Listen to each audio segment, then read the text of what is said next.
Assalamualaikum warahmatullahi wabarakatuh.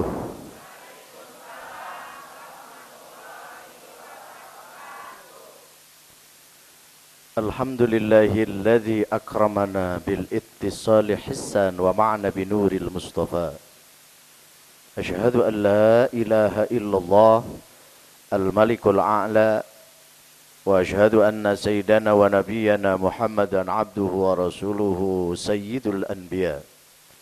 Allahumma salli wa sallim wa barik ala sayyidina Muhammadinil Mustafa wa ala alihi wa ashabihi ahli tuqa wal wafa amma ba'd. Faqala ta'ala fi kitabihil karim, a'udzu billahi minasy syaithanir rajim. Bismillahirrahmanirrahim. Fadhkuruni adhkurukum washkuruli wala takfurun. Wa qala aidan dhuribat alaihimu dhillatu aynama thukifu illa bihabli minallah wa habli minan nas wa ba'u bighadabi minallah wa dhuribat alaihimul maskanah ila akhiril ayah. Shadaqallahul adzim. Pemirsa Kompas TV dimanapun berada, kaum muslimin pada khususnya, puji dan syukur kepunyaan Allah atas nikmat yang Allah berikan kepada kita. Alhamdulillah wa syukru ala ni'amillah. Sampai detik ini kita masih diberikan kesempatan umur panjang, diberi sehat lahir dan batin. Yang utama tentunya kita diberi ruang dan waktu untuk menikmati jamuan Allah melalui program ibadah di bulan suci Ramadan tahun ini.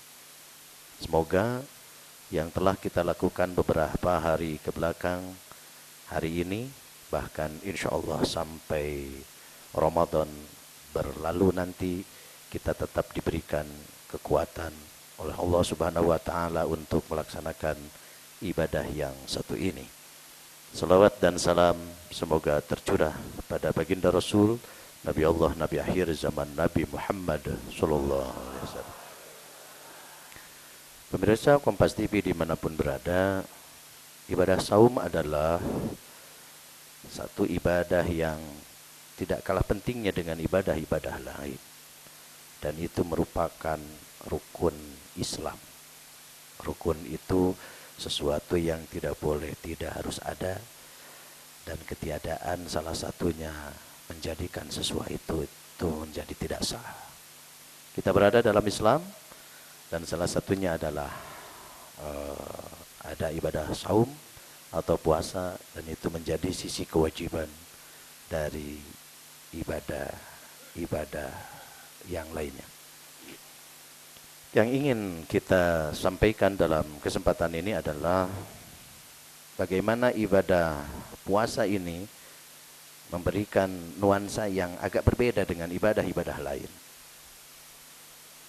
Makanya Allah Subhanahu wa Ta'ala berfirman di dalam hadis qudsi, riwayat Imam Bukhari, juga riwayat Imam Muslim. Hadis Imam Bukhari nomor 1761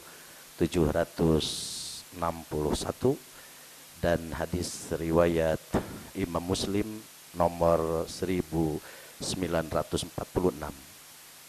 di mana Allah Subhanahu wa Ta'ala berfirman bahwa kullu amal ibni Adam lahu illa siyam asyamu li wa ana ajazi bihi.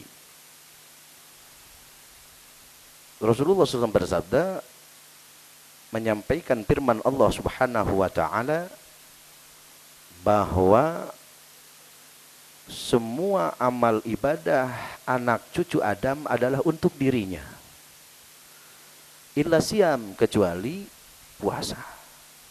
Kata Allah, asyamu li wa ana ajazibihi. Puasa itu untukku dan aku yang berhak menilai terhadap ibadah itu dan memberikan pahala serta ganjarannya kepada hambaku yang melakukannya. Dari sisi ini menunjukkan bahwa potensi ibadah saum itu agak sedikit lebih dari ibadah-ibadah yang lain.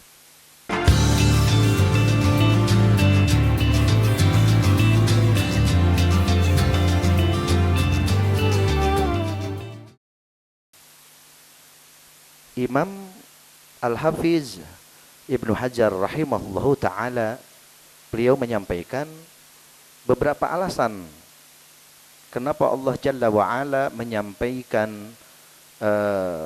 halnya seperti itu. Yang pertama menurut beliau, karena ibadah saum itu adalah sifatnya sirriyah.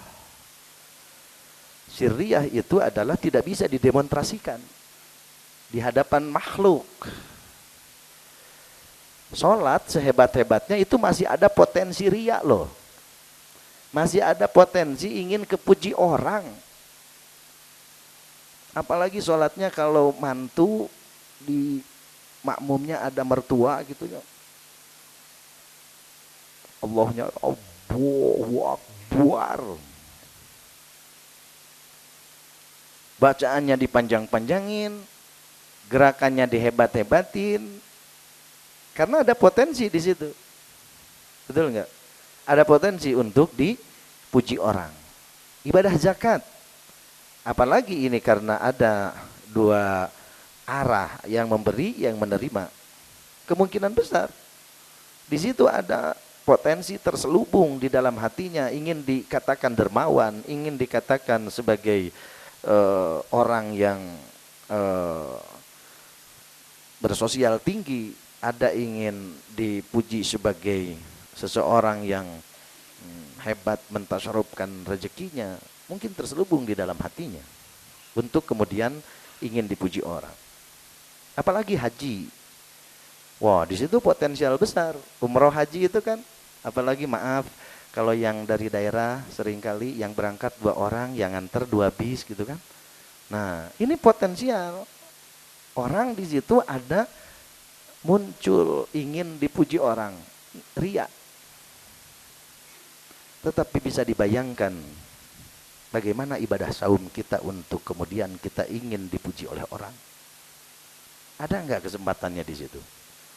Apakah kita ketika menunjukkan bahwa kita dalam keadaan melaksanakan saum, ke setiap ketemu orang kita harus berjalan gontai gitu, menandakan bahwa ini lagi saum, lulus gitu?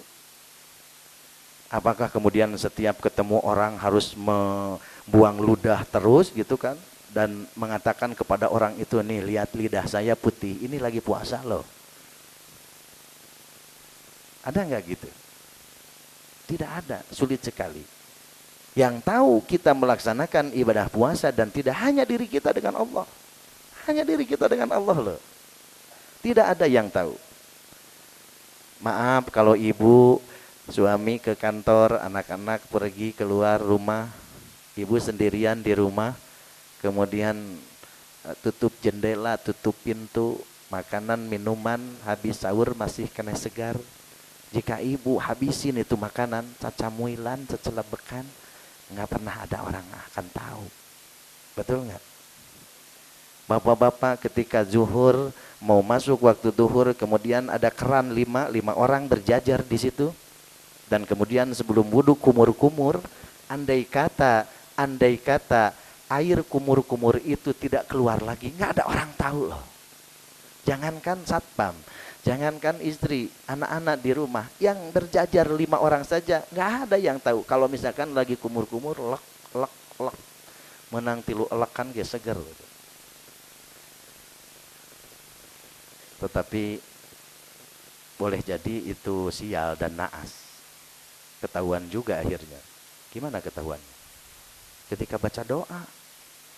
Kalau yang 4 baca doanya benar habis wudu, asyhadu an la ilaha illallah, asyhadu anna Muhammadan abduhu wa rasuluh, Allahumma ij'alni minat tawabin, waj'alni minal mutatahhirin, waj'alni min ibadikas shalihin. Kalau yang satu ini lupa, alhamdulillahilladzi at'amana wa saqana wa ja'alna minal itu doa apa? Habis makan sambil kemudian terab berulu. 1. Jadi potensial. Kenapa ibadah saum itu untukku kata Allah? Karena di situ akan kelihatan potensi seseorang yang benar-benar hubungannya dengan Allah Subhanahu wa taala, meyakini Allah ada dan meyakini bahwa Allah Maha melihat. Tidak ada ruang dan waktu yang tersembunyi untuk melakukan kejahatan, kemaksiatan dan termasuk berbuka. Maka bagi orang yang menjaga dan yakin bahwa Allah Maha melihat, disitulah suluknya dia langsung kepada Allah Subhanahu wa ta'ala. Tidak ada yang tahu batal dan tidak ada yang tahu sah dan tidak ada yang tahu benar dan tidak ibadah dalam melaksanakan saum kecuali dirinya dengan Allah Subhanahu wa ta'ala. Dan potensial ini adalah terlembaga nilai-nilai kejujuran di dalam diri.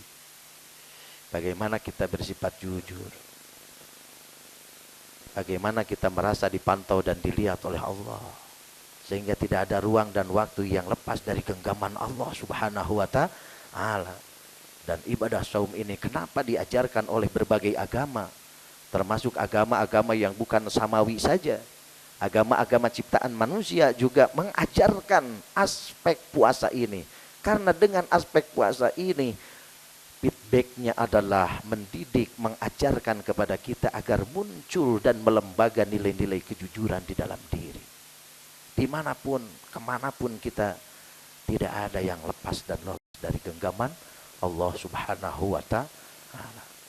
Wa ana ajazibi, dan karena puasa itu untukku kata Allah, dan aku yang berhak memberikan berapa pahala dan ganjarannya kepada orang yang melakukan ibadah saum itu.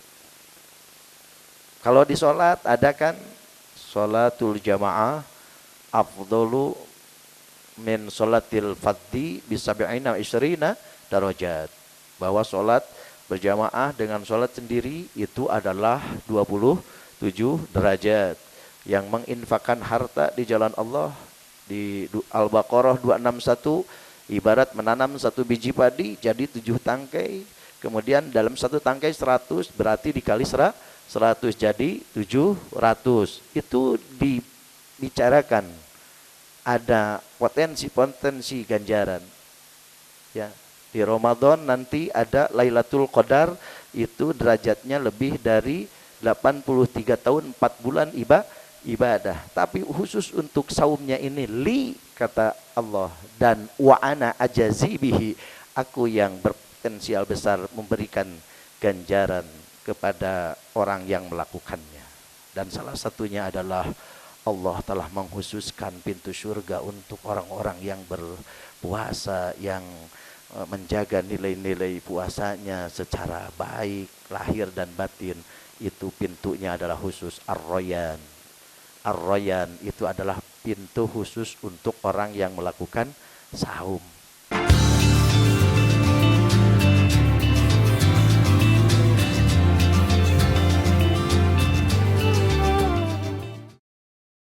Ibu-ibu mah ternyata bukan Ar-Rayyan saja dengan saum itu. Rasulullah SAW telah menyampaikan, imra'atun idza sholat khamsaha wa somat sahroha wa ta'at jauzaha udkhuluha min ayyi babin syi'ta. Ibu, luar biasa. Saya pernah iri dengan hadis ini loh. Kenapa ibu dengan ibadah saum pintu surga yang 8 itu terbuka semuanya, dan ibu mau masuk pintu yang mana itu ternyata dibebaskan oleh Allah. Dibebaskan loh. Tapi syaratnya sholat 5 waktu jangan ditinggal, saum di bulan Ramadan, kemudian bertaat kepada suami. Nah, kenapa di situ terselip ada saum di bulan Ramadan untuk ibu terbuka semua pintu surga? Saya dulu iri, apakah tidak ada laki-laki yang beribadah saum lebih baik daripada seorang perempuan? Sehingga perempuan diberikan akses yang begitu luas oleh Allah, sementara laki-laki tidak. Ternyata jawabannya saya tahu setelah saya punya istri, punya Umi. Waduh, ternyata ibu-ibu bulan Ramadan itu dipuih puntir bahasa puntir mana mah. Tahu di Puyuh Puntir?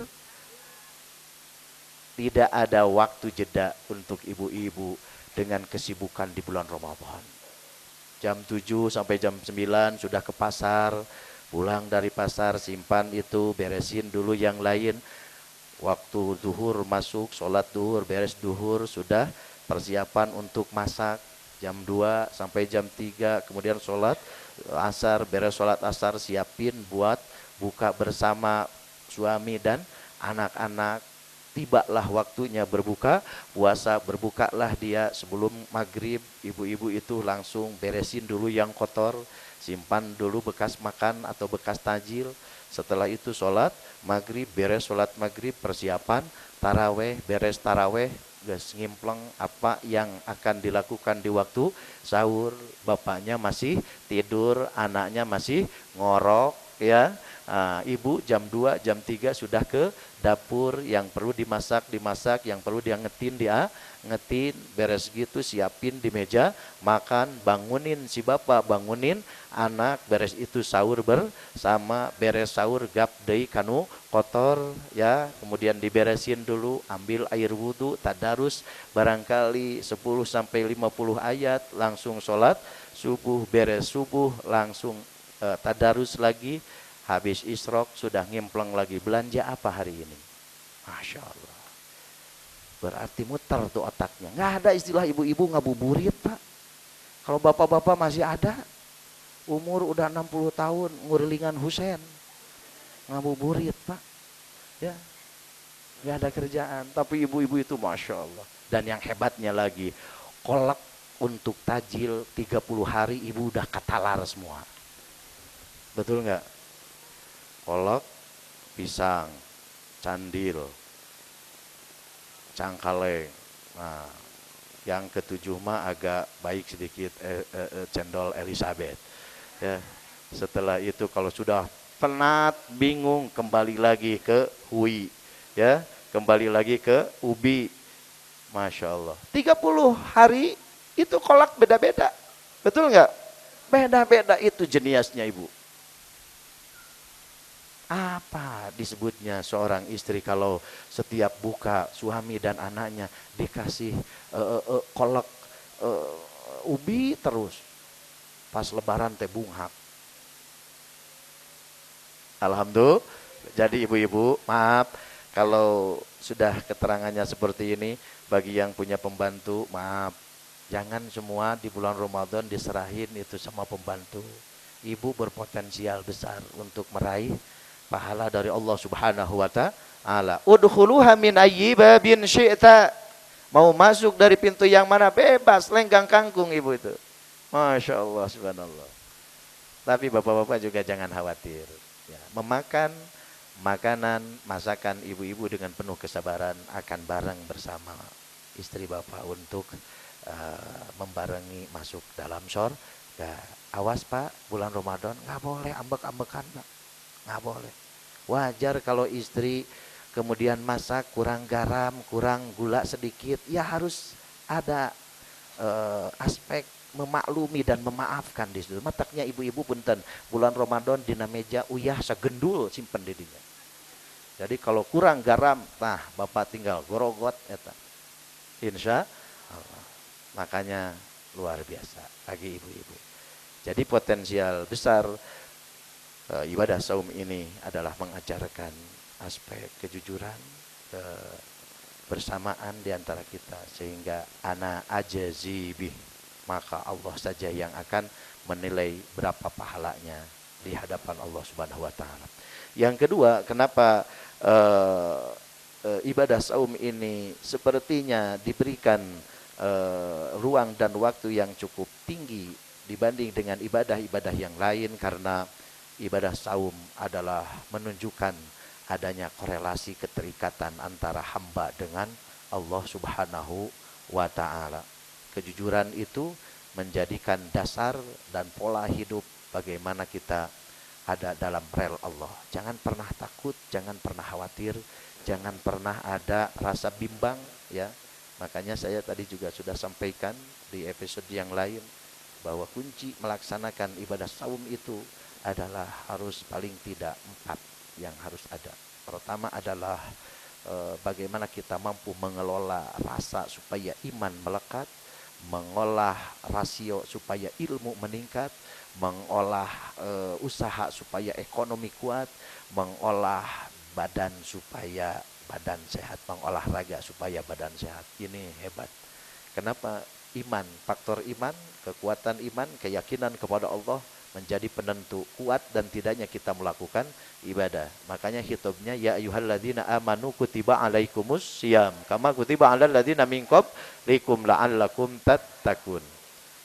Maka itu potensial besar ya. Jadi yang kedua adalah ilmunya ditingkatkan dan yang ketiga adalah ekonominya diperkuat Ibu, karena walaupun makan cuma 2 kali tapi potensi terbesar finansial kita meningkat di bulan Ramadan ini karena Ibu Bapak sudah mikirnya lebaran ya.